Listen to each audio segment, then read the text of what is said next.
Connectivity, packet loss और round trip time को test करने के लिए एक बड़ी फेमस कमांड है पिंग, जो कि हम अक्सर इस्तेमाल करते रहते हैं।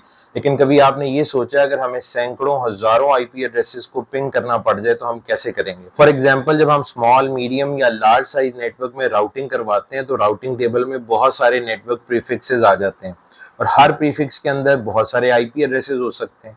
अब उनकी रीचेबिलिटी टेस्ट करने के लिए उन्हें पिंग तो करना पड़ेगा। अब इतने ढेर सारे आईपी एड्रेसेस को हम आसानी के साथ कैसे पिंग कर सकते हैं, उसके लिए सिस्को आईओएस में एक जादू आपको दिखाता हूँ।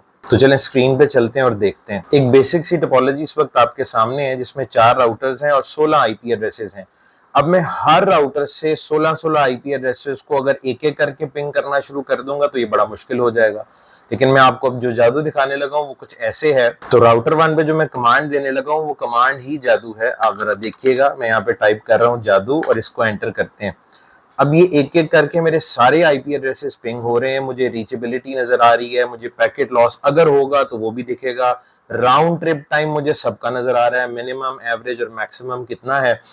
तो ये 16 के 16 आईपी एड्रेसेस एक साथ, जिनका ताल्लुक डिफरेंट नेटवर्क से भी था, वो सब के सब यहाँ पे पिंग हो रहे हैं और उनका रिजल्ट मेरे सामने। अगर कोई पिंग ना हो रहा होता, कहीं पैकेट लॉस होता, तो वो भी मुझे दिख जाता। इसी तरीके से अगर मैं राउटर 2 पे जाऊंगा, वहां पे भी लिखूंगा जादू और ये बिल्कुल उसी तरह से काम कर रहा है। सिमिलरली मैं राउटर 3 पे आ रहा हूँ, यहाँ भी टाइप करता हूँ जादू और ये यहाँ पर भी काम कर रहा है। राउटर 4 पे आते हैं, यहाँ भी लिखते हैं जादू। सिर्फ मुझे ये एक छोटी सी कमांड देनी पड़ी है। अब ये जादू कैसे काम करता है, आप में से बहुत सारे स्टूडेंट्स जानते होंगे कि मैंने बैकएंड के ऊपर क्या कुछ कॉन्फ़िगर किया है। आप भी कमेंट्स में बताएं और जो चाहते हैं कि इस पे मैं डिटेल्ड वीडियो बनाऊं, आप भी लिखिएगा। वीडियो पसंद आई हो तो लाइक एंड शेयर करना मत भूलिएगा। Thank you very much.